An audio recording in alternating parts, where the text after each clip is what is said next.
we are going to compare transcription in prokaryotes and eukaryotes. So already we have discussed that. What is transcription? It is the process of formation of RNA from a portion of DNA. So the actual part that forms the RNA is the structural gene. So the structural gene in olden times it was called as cistone. So the cistone can be polycystonic or monocystonic, that we discussed in the last class. Now here we are going to compare transcription in prokaryotes and eukaryotes. In prokaryotes, the structural gene or the cistone is polycystonic, whereas here in eukaryotes it is monocystonic. Already we have explained that is in case of poly means many. So a single structural gene can form many RNAs and hence many proteins can be formed. അതുകൊണ്ടാണ് polycystonic എന്ന് പറയുന്നത്. What is the meaning of monocystonic? A single structural gene which can form a single RNA and a single protein is called as monocystonic. Now here the initial and the mature mRNA are the same. നമ്മൾ main ആയിട്ട് mRNA കാര്യത്തിലാണ് ഇത് പറയുന്നത്. mRNA is the RNA that forms the proteins.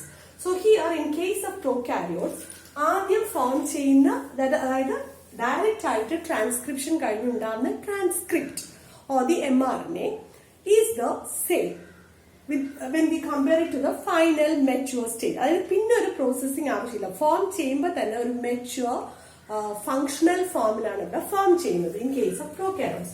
Whereas in case of eukaryotes, the initial mRNA or the primary formed that transcript or the RNA, it's also called hnRNA or the heterogeneous RNA, precursor RNA എന്നും പറയാം or pre-mRNA എന്നും പറയാം. So the first formed mRNA is different from the final functional mRNA. That is the main difference. And here, since the mRNA formed is a functional one, no processing is needed. Whereas in case of eukaryotes, the hnRNA, that is the first formed RNA. ഇതെല്ലാം ആദ്യം form ചെയ്യുന്ന RNA നമ്മൾ ഇങ്ങനെയാ പറയാം. നമുക്ക് initial mRNA പറയാം, heterogeneous RNA എന്ന് പറയാം, അല്ലെങ്കിൽ precursor RNA പറയാം, അല്ലെങ്കിൽ pre-mRNA എന്ന് പറയാം.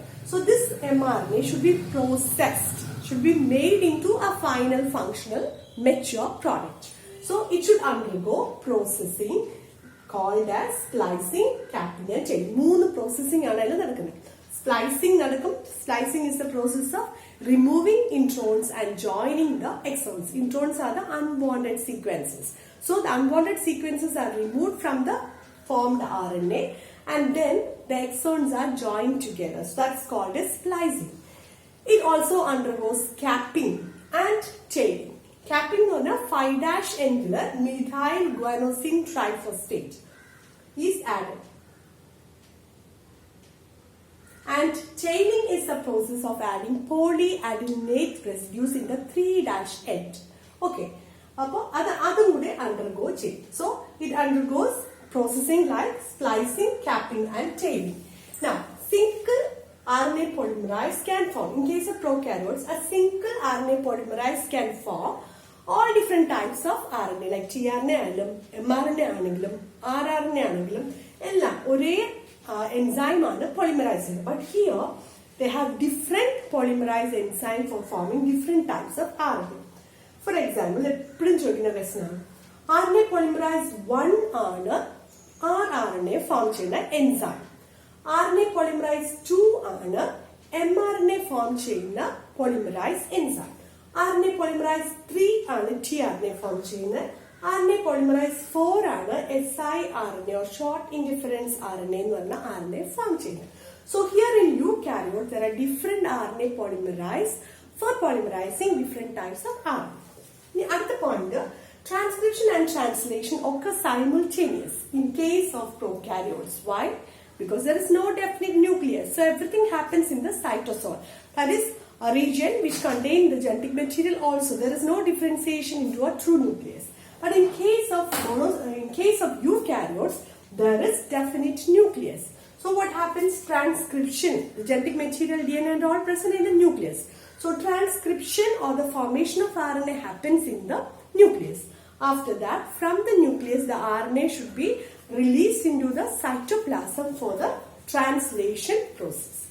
Now, in case of prokaryotes, certain protein factors are needed for transcription. The initial starting one is called as a sigma factor, and the stopping one or the termination one is called as a rho factor. Whereas in case of eukaryotes, there is no specific name for them. We simply call them as a protein factors or transcription factors. So this is the comparison of transcription in prokaryotes and eukaryotes. എപ്പോഴും ചോദിക്കുന്ന question ആണ്. അത് നമ്മൾ prokaryotes, eukaryotes എന്നുള്ള word ചോദിക്കുന്നതിന് പകരം explain the process of transcription in bacteria എന്ന് വെച്ചാൽ നമ്മൾ ഇത്രയാണ് എഴുതേണ്ടത്. അല്ലെങ്കിൽ explain the process of transcription in human beings ചോദിച്ചാൽ നമ്മൾ ഇതിലെ കാര്യങ്ങളാണ് എഴുതേണ്ടത്. Okay, so this is the comparison of prokaryotic and eukaryotic transcription.